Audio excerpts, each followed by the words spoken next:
নমস্কার বন্ধুরা, আমি পারমিতা আর সকলকে স্বাগত জানাই আমার রান্নাঘরে। একই রকম ফ্রাইড রাইস খেতে খেতে যদি ক্লান্ত হয়ে যান, তাহলে বানিয়ে নিতে পারেন এইভাবে কর্ন ফ্রাইড রাইস। সব সবজি কিন্তু আমাদের ফ্রিজে পাওয়া যাবে, শুধু কর্নটাই বাইরে থেকে আনতে হবে। তাহলে চলুন দেখে নিই আমি রান্নাটা কিভাবে করছি। এই রান্নাটা কিন্তু খুব সহজ, নতুন থেকে পুরনো সকল রাঁধুনি সুন্দরভাবে বানিয়ে নিতে পারবেন। এখানে নিয়েছি বেশ কিছু সবজি, আর হ্যাঁ, খানিকটা রসুন কুচি আর লঙ্কা কুচিও কিন্তু এই সবজির মধ্যেই নিয়ে নিয়েছি। আর কর্নটা আমি একটু গরম জলে ভাপিয়ে নিয়েছিলাম এই 10 মিনিট মতো। এইবার চালটা আমরা ভালো করে ধুয়ে নিয়ে গরম জলে খানিকটা ভাত বানিয়ে নেব। আর চালটা যাতে ঝরঝরে থাকে তার জন্য খানিকটা সাদা তেল আর নুন জলের মধ্যে দিয়ে দিয়েছি।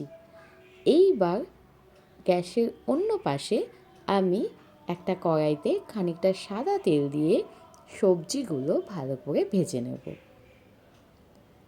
আমার রেসিপি যদি আপনাদের ভালো লাগে আর আমার পরিবারের নতুন বন্ধু হন, তাহলে অবশ্যই আমার চ্যানেলটি সাবস্ক্রাইব করে পাশে থাকার অনুরোধ রইল। আর অন্য ভিডিওগুলো দেখার জন্য বেল আইকনটি প্রেস করে দেবেন। পুরনো বন্ধুদের অনেক ধন্যবাদ আমাকে এতটা ভালোবাসা দেওয়ার জন্য, আমার পাশে থাকার জন্য। তাহলে চলুন আমরা এবার সবজিগুলো ভালো করে ভেজে নিই। সম্পূর্ণ রান্নাটাই কিন্তু আমি করেছি হাই ফ্লেমে। আর যেহেতু এটা কর্ন রাইস, তাই কর্নের পরিমাণটা কিন্তু একটু বেশিই লাগবে। এই ফ্রাইড রাইস খেতে কিন্তু খুবই ভালো লাগে। চিলি চিকেন বা চিকেনের অন্যান্য রেসিপি বা মাটনের সঙ্গেও কিন্তু খেতে বেশ ভালো লাগে। আপনারাও আমার মতো করেই বাড়িতে বানিয়ে দেখতে পারেন। সব সবজি হাই ফ্লেমে খানিকক্ষণ ভাজলেই সেদ্ধ হয়ে যাবে। এইবার এর মধ্যে আমরা দিয়ে দেব খানিকটা বাঁধাকপির পাতা কুচানো। বাঁধাকপির পাতা দিয়ে কিন্তু বেশিক্ষণ নাড়াচাড়ার দরকার নেই। তার আগে দিয়ে দিয়েছি খানিকটা পরিমাণে নুন। ব্যাস, এইবার আমরা বাঁধাকপির পাতাগুলোও দিয়ে দেব। বাঁধাকপির পাতা দিয়ে কিন্তু খুব বেশি নাড়াচাড়া করার দরকার নেই। এইবার খানিকক্ষণ ঢেকে রাখলেই আমাদের ফ্রাইড রাইসের সবজিগুলো সেদ্ধ হয়ে যাবে। এই ফ্রাইড রাইস কিন্তু খেতে খুব ভালো লাগে, কোনো কিছু ছাড়া শুধুও সুন্দর খেয়ে নেওয়া যায়।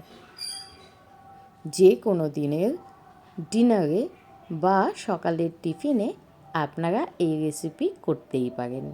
দিয়ে দিয়েছি খানিকটা ভিনিগার আর খানিকটা ডার্ক সোয়া সস, দুটোই দিয়েছি 2 চামচ করে।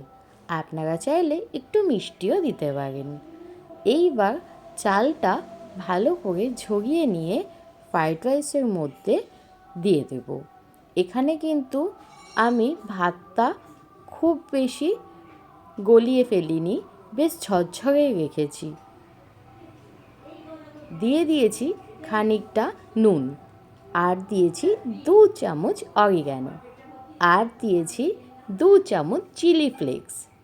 সব কিছু মিশিয়ে নিলেই আমাদের রান্না কিন্তু রেডি। এইভাবে ফ্রাইড রাইস বানালে খেতে কিন্তু খুবই ভালো লাগবে। আর আমার রেসিপি যদি আপনাদের ভালো লাগে, অবশ্যই আমার চ্যানেলটি সাবস্ক্রাইব করে পাশে থাকার অনুরোধ রইল। সামনে তো শীত আসছে, তার মধ্যে এইরকমভাবে ফ্রাইড রাইস কিন্তু বাড়িতে অবশ্যই বানাবেন। তাহলে আবার দেখা হবে। নমস্কার।